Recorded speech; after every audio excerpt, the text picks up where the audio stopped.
comic has been on CNBC's Power Lunch. Keep it going for Raj Mahal.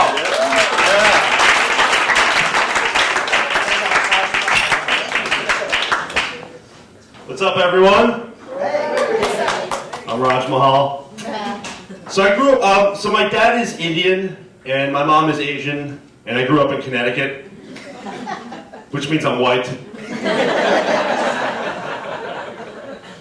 You know, but I can be a very versatile friend. Like to all my white friends, I'm their black friend. And to all my black friends, I'm their financial advisor. You know, when you grow up in Connecticut, people assume you're rich, but we had to struggle. Like my parents jammed my brother, my sister, and I into this 5-bedroom house. We never knew where our next meal was going to come from. We just knew it was going to be surf and turf. But my neighborhood was very rough. Half the kids are now in jail for insider trading. I feel there's this huge misconception that Indians suck at every single sport. Because there's one sport dominated by Indians. Cricket. Cricket's not a sport, guys.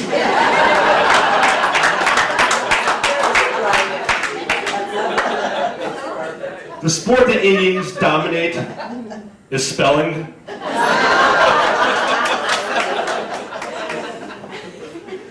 And you know, and Indian kids won the national spelling bee 7 years in a row. And the reason they win is obvious. You guys ever seen the names of the kids that win these spelling bees? I mean, these kids' names are impossible to spell. Like the kid that won this year, his name is Harvindarama Shivashankar.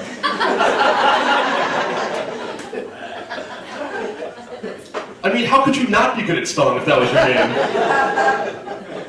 I mean, think back in school when the teacher's like, "Hey kid, what's your name?" Harvindarama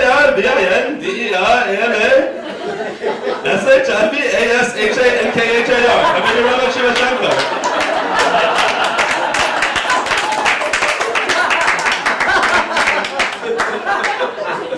Teacher be like, "Wait, what?" She's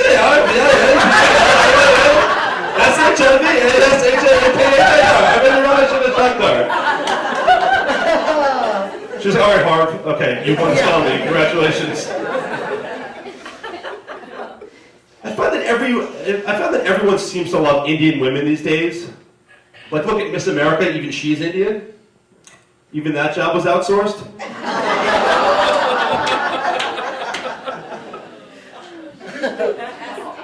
You know, it's not really the same for Indian guys. Like, I doubt you're going to see an Indian guy cast as the lead in Magic Mike Part 2. But I do admit, like, Indian women are hot if you watch Bollywood movies, if you see them dance. You know, they do this hot belly dance.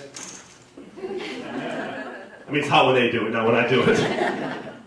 But there's nothing attractive about an Indian man dancing. Like, have you ever heard of a bachelorette party where the bride requests 3 Indian male strippers?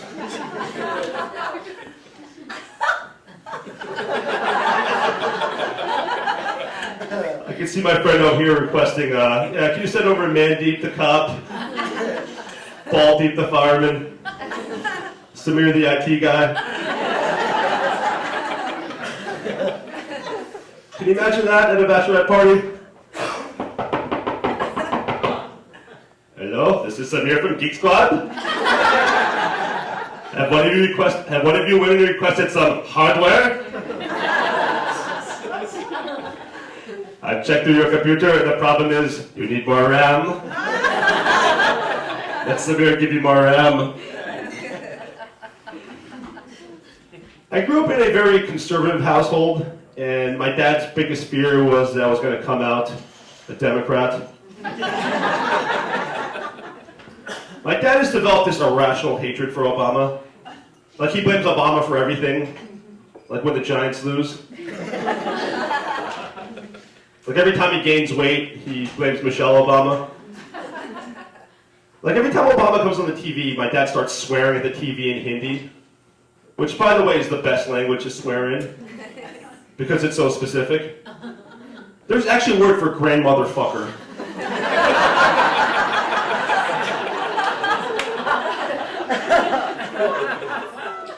on your mother's side.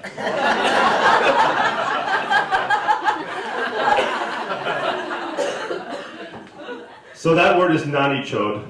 So now all of you guys know the word to use. Next time you're on hold for an hour with tech support.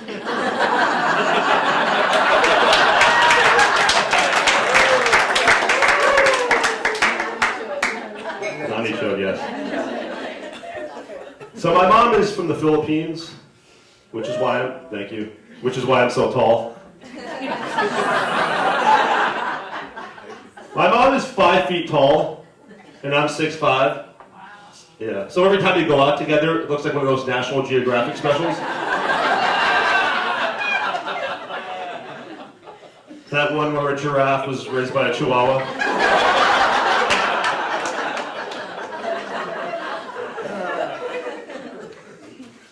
So this morning I went to the gym and I saw this really hot personal trainer.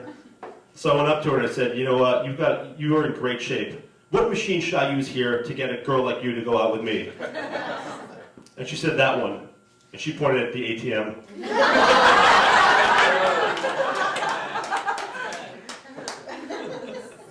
See, that's the thing I hate about personal trainers. Like, I've realized, their business model is exactly like prostitution.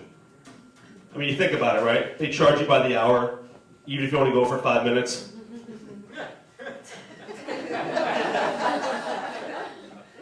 And they're always giving this fake, they're always giving this fake encouragement. They're like, all right, you can do it. You're doing great. One more time. Harder. You're getting huge.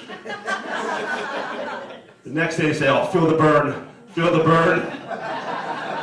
You've been there, right? So I used to work on Wall Street, and a big part of my job was to entertain clients that had no personality. So what I would do is always have a few lines prepared to warm these guys up. If anyone wants, I left 3 white lines on the bathroom counter.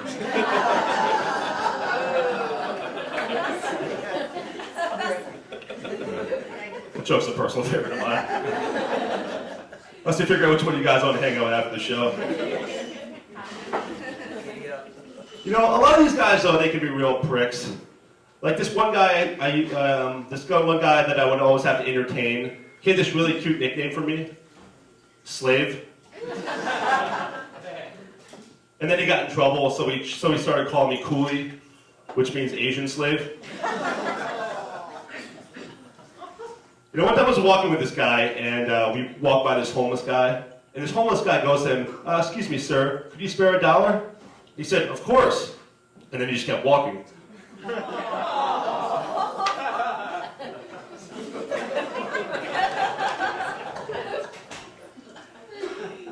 I used to work down by Zuccotti Park during Occupy Wall Street, and these protesters used to hurl insults at me like, hey man, you're the 1%. You don't care about ordinary people. I used to yell back, that's bull. Some of my best friends are peasants.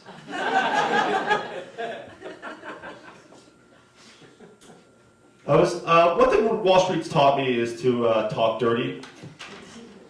Like I was with this girl and she told me to talk dirty to her. So I told her, baby, you're a dirty whore. She's like, I am a dirty whore. Now punish me, Wall Street man. How are you gonna punish me, Wall Street man? I deserve to be punished. So I'm gonna punish you by ripping off your 401k.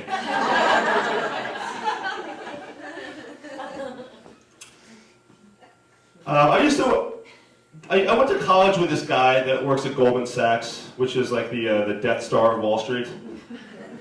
And this guy was just accused of raping this 20-year-old out in the Hamptons. Now, I know this guy, and obviously he's no saint. But I know for a fact that he's innocent. Because this allegedly happened at 4 a.m. And by that time, there's no way his dick could have gotten hard because of all the coke that he does.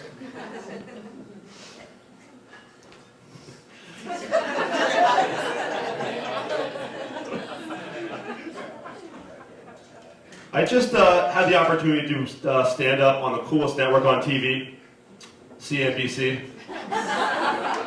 That hotbed of comedy. So the producer called me the night before. He's like, man, you're going to kill tomorrow. We're so excited for you. Just come on and do jokes about Wall Street. Just don't do any jokes about alcohol, drugs, prostitutes, strip clubs, sexism, insider trading.